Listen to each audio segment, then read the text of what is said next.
Oh, hito farming naman tayo mga boss. Ayan, dito kami kay Tito. Ayan si Tito. Binisita namin si Tito.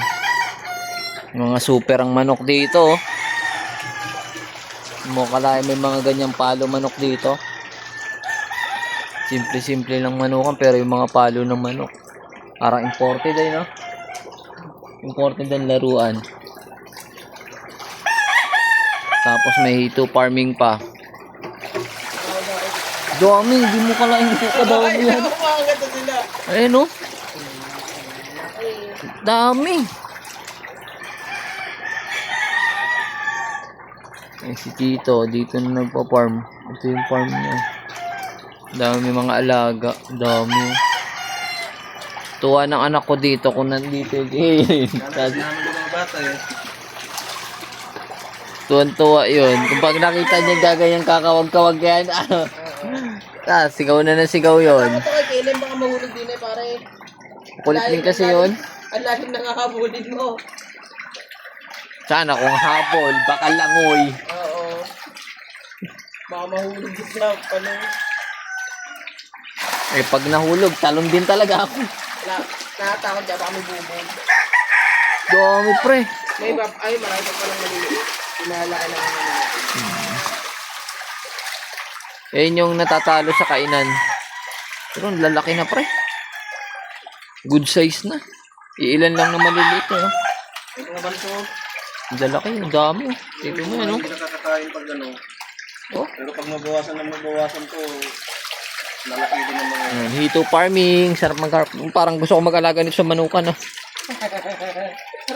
Arali mo lang yung ano, boy. Oo, tapos ganito yung area mo. May mga alaga. Ang dami, puno ang buong bahay ng manok, oh.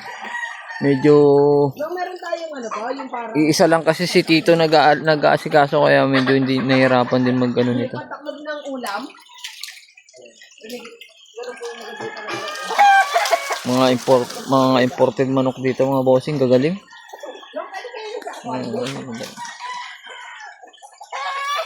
Yellow leg hatch.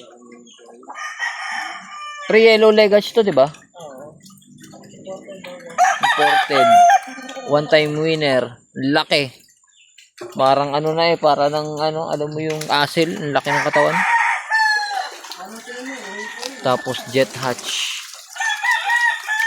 Jet hatch na cross sa Melsing. Tapos mga B-boy. B-boy Enrique, si ano. Tapos kay Edibong Plaza mga bulik. Ported din. Ano, ayun. Ito yung white kelso ni B-boy.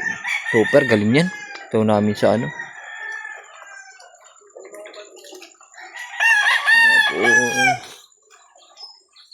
White kelso, tapos mga Boston Allen. Karaman dito Boston Allen. Mga magagaling dito bossing, mga Boston Allen nila. Ayan. Ganda yung lugar, maano. Simple lang, lit lang, tas sabing ilog, kalaban lang nila sawa. Ayan. Nisita kami dito kay Tito. Shoutout mga bossing, good morning.